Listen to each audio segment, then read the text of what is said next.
Hello and welcome to 18 WJTS-Inform, and we are at the Dubois County 4-H Fair. We're talking with Ken Eck, who is the Ag and Natural Resources Extension Educator at Purdue, at the local office in Dubois County. Now, Ken, this is the 50th anniversary for the Dubois County 4-H Fair. That's right. Everybody thinks this is the 50th year for 4-H, but actually we had a county fair before this over in Huntingburg for about 87 or 89 years.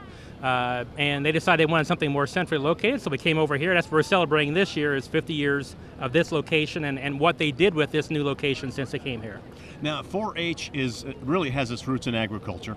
You're the ag guy at Purdue Extension, but 4-H is starting to kind of go not away from ag as much, but they're adding more things. Is there kind of a conflict for you there? Not really. Like you said, we've been around for a while with the programs and Extension as well as 4-H.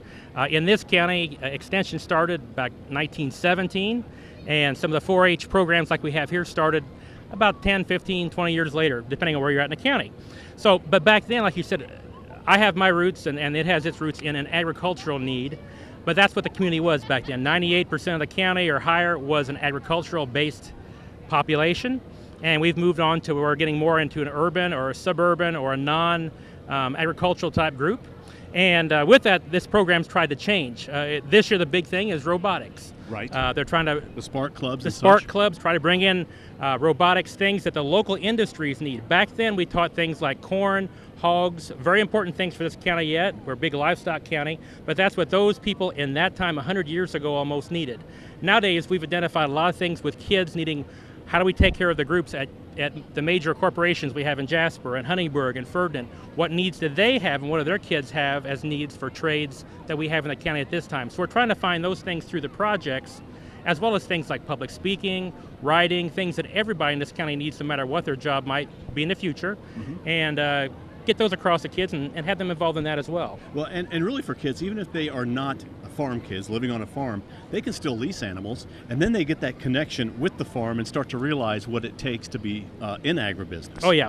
If you look at our dairy group here, there's very few kids in it yet, but most of those kids actually are not own the animals they have. Instead, they're just working through distant cousins, or I think it's actually one farm provides most of the animals to those kids, but they have to go out and work with them, learn what it means to be responsible, learn how to talk to a judge, so they're getting speaking skills and ways to present and ways to work with an animal, the correct way to do it, not something you don't want to have happen in our industry or even for your pet or something at home. So we're teaching all kind of responsibility and skills they can probably use in some form later on in the future. Now, you know, this kind of is away from the 4-H Fair, but I want to mention, you put on a lot of seminars and a lot of instructional events that go on throughout the whole year. Yep. How can people get to know about that?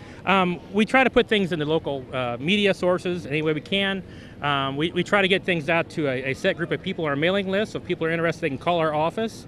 We're on social media like almost everybody is nowadays, so you can look for Dubois Extension, Purdue Extension, Dubois County is what you can kind of find us under. And we just try to get the word out, usually to the groups that are most interested in those kind of things. And again, we're trying to not just do ag things like we talked about for the kids, but also we're getting into other things as well. Master gardeners, residential type things. That's where a lot of our work is going in towards, as well as some of the commercial agriculture, which is, again, some of the main industry for this county. Now, for you, do you see much of a change with people? Are people starting to go back and working more in their garden? It seems like I'm seeing more gardens than I have in the past. Are people starting to get back into that a little bit? Yes. And then how do you come in? Yes, this time of year we're actually getting a lot of the bird and bugs and dead tomato plant calls. That's what a lot of things today. We were in between different shows and things, working with why is my tomato plant doing such and such. And we're trying to help them out with that. And so what we do is we have people bring in issues. You can just visit the office. If you can catch me in, great. If not, leave some samples there. We also have diagnostic labs at Purdue that for a small fee that you can send your samples in, and we can tell you that over the phone, how to do that. And you can find out what your problem is with your crop or whatever it might be in your garden. People are getting more interested in where is my food coming from. If we, again, talked about 100 years ago, you'd grow your own. The animals would be from your farm, so there weren't some of the issues about what kind of maybe pesticide, what kind of fungicide was sprayed on it, things like that. So people are trying to look on what can I do, plus what can I do to teach my children how do I plant a seed? How do I raise maybe not a dairy cow, but maybe I can grow a small sheep or something, or a chicken. We get a lot of chicken calls. It's something small, you can do that, and at the end of the year you eat your chicken, maybe get some eggs from it, but it's something you've done on your own backyard in some cases. You can have them in in Jasper and Huntingburg if you want.